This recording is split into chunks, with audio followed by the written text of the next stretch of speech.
Yeah, I really wanted to talk about sexuality. Yeah. If you're open to talking about that, like okay. I said, anything. Because I'm on record. No, just kidding.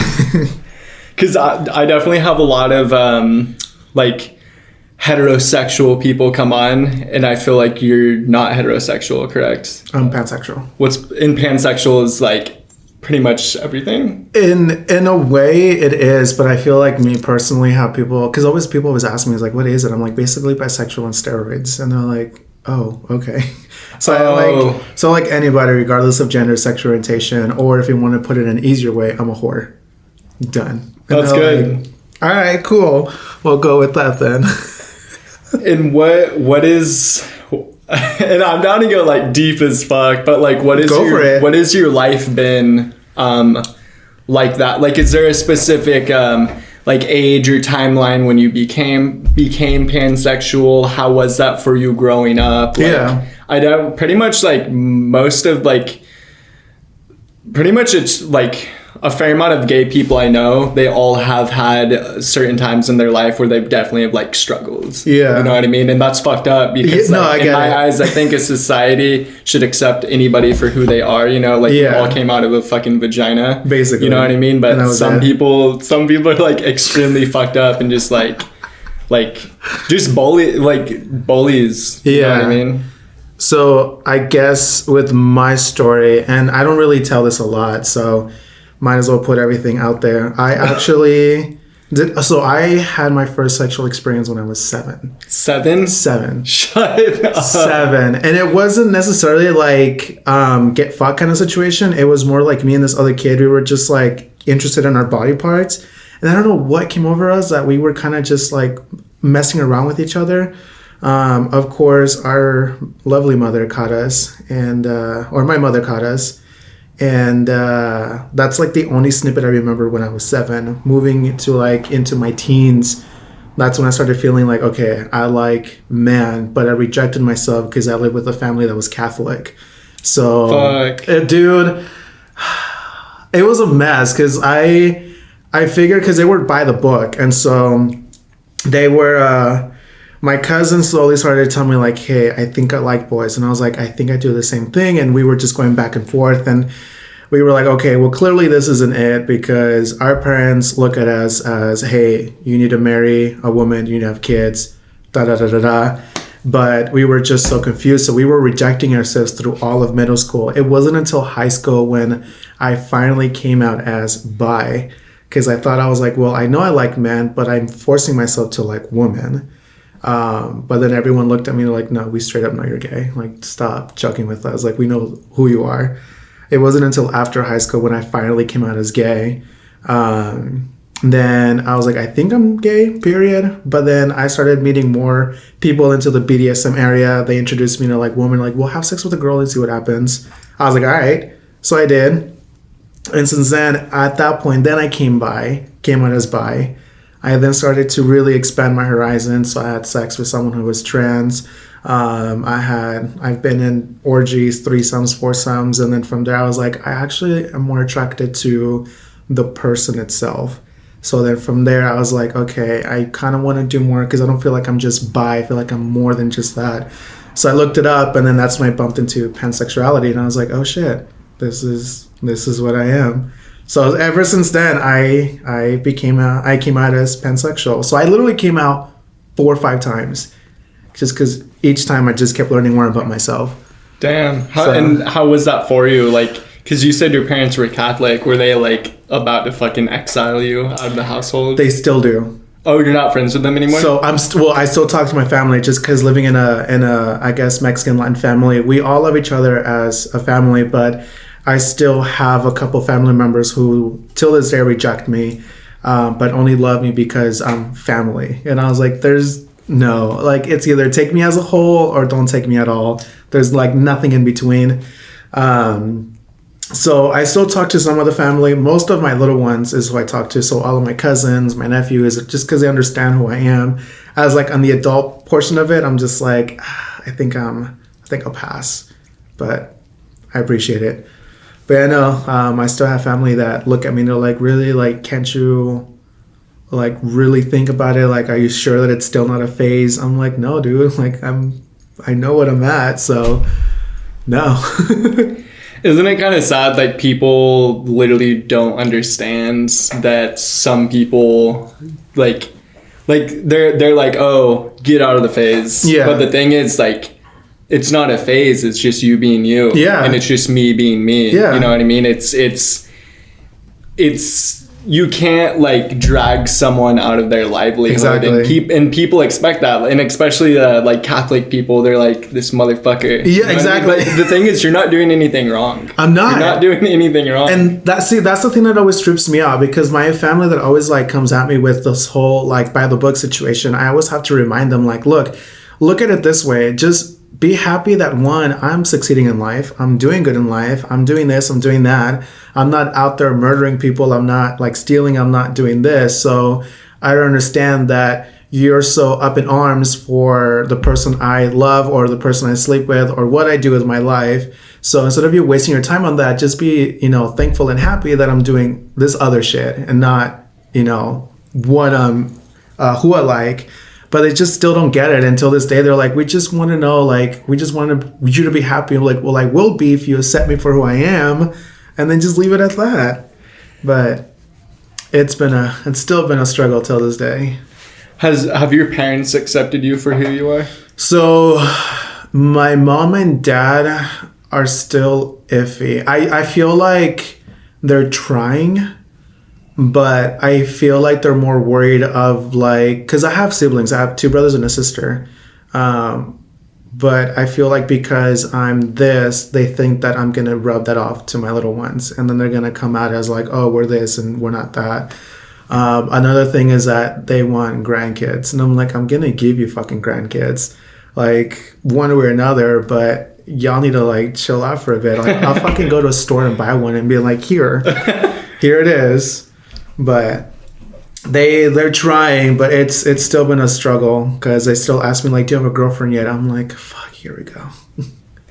And that's kind of the basic principle of expectations. Like, they got each other pregnant, had you, and that's the thing. They expected you to be straight. Yeah. They expected you to literally like women, but you can never have expectations. Right. So that's such a big thing that so many parents don't understand, you know what I mean? And right. So, and not even like parents of past generations and more parents of this generations. Like, there's people that literally, if they have a child that's going to be gay, that's it. That right. they're done with it. They're not going to talk to that child again, and they're going to fucking hate that child. And that's fucked up, because that's a whole nother. If you're going to have a child, expect for it to be anything and any, you know what I mean? Everything. Exactly. It's a crazy world we live in. And that's the hardest part, because like I've seen that happen with friends of mine to the point where I've actually not seen, but I've dealt with people or with some of my friends committing suicide because of that reason. Because parents no longer accept them. They feel alone. They feel like nobody loves them anymore. And that's not the case. It's just that with so much rejection, you feel that way.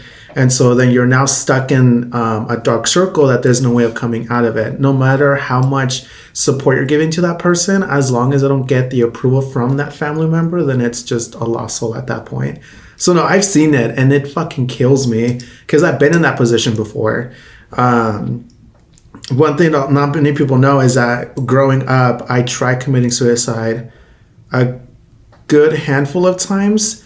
I guess 3 of them were the major ones that I've done a while ago. One of them, I did it on Christmas, and that was me consuming rat poison. Rat poison? So there's no way that tasted good. So as soon as I took it, I took a little bit and realized like, no, I fucked up. So I immediately drove to the hospital before I started hitting my immune system. I got checked in, and I told them, I was like, hey, I unfortunately consumed rat poison by accident.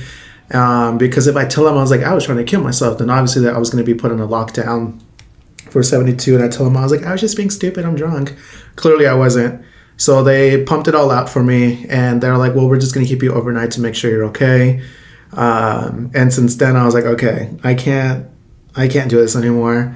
Like, I need to find a reason to continue to live, because if I continue to tell myself like, just end it, then obviously I'm not going to go anywhere. And that's the reason why till this day I have so much hope and everything that I do when it comes to not only helping myself but helping those around me. And was that like a long time ago, a couple years ago? This was 4 years ago, I want to say, the last time I attempted. And do you feel like you've came a long way and have grown from that point? Oh yeah. Nice. Yeah, nice. Just because I had to like really sit down with myself and tell myself like, look, you have a reason why you're here. And obviously I didn't want to use religion at that point, but I was like, okay, you're here for a reason, go with it. And so ever since then, that's where I started to meet more people, be able to network with more people. And then I really dived into the LGBT community. And I was like, okay, so I'm not alone. I have other people that are suffering with me. So at that point, I then reached out to them and was like, hey, what can I do to help you, to help me, and then to help others? And then just by talking to them and hearing the stories, that gave me hope. I was like, well, if I can share my story, then I can then relate to others and then just grow from there as a whole. So I did a lot. And that's what, really helped me through all these years, just being able to talk to other people about it. What was that? So how did you even know to reach out to the LGB?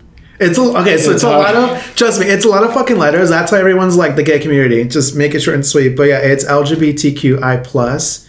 I forgot there's an A in there. But there's just a lot. Asexual, right? Yeah. Okay. So there's lesbian, bisexual, gay, transgender, intersexual, questioning, and then asexual, and then the little plus sign, because there's about 86 sexualities. How many? I could be wrong. I think there's 86. 86. But it's broken down into details, and I feel like some of those are like grouped together, but then they're split because there's always like this small little detail that's different from the other. Because I literally I took one day and sat down and looked up all the sexualities. I'm like, motherfucker, there's too many.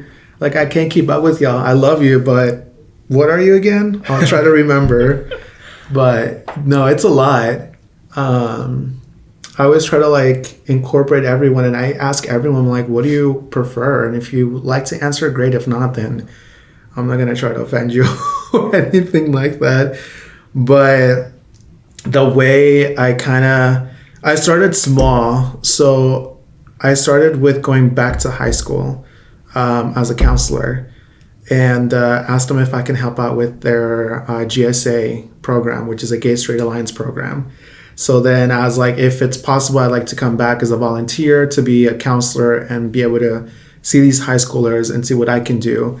Just because during high school, I didn't have that support. So I'm like, well, let me start here.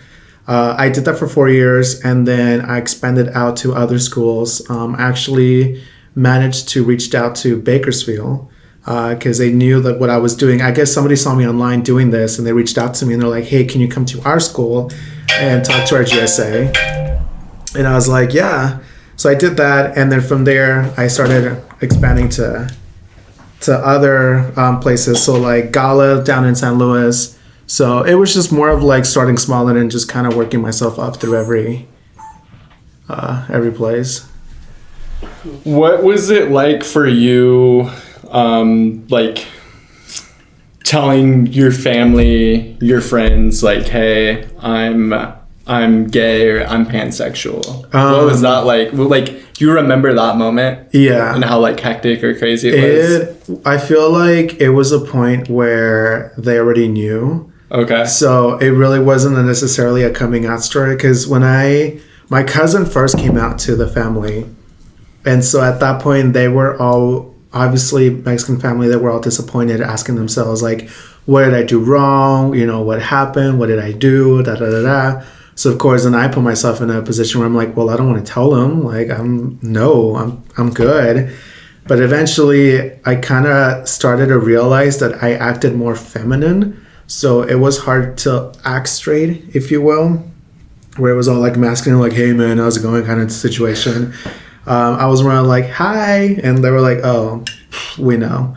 So I eventually told my parents, I'm like, hey, I just want to let you guys know, I think I like men. And they're like, great, you too. I'm like, fuck, here we go. That's funny. That's so fucking funny. It's crazy. It's honestly crazy. It was definitely a scenario where I thought to myself, I'm like, okay, well, I don't want to be here anymore. And of course, I will never forget until this day. I hold my grandma to this because she actually irritated me when she told me this. But she came up to me and she's like, hey, the reason you don't have a job is because you're gay. And I don't know why that alone stuck to me for till this day.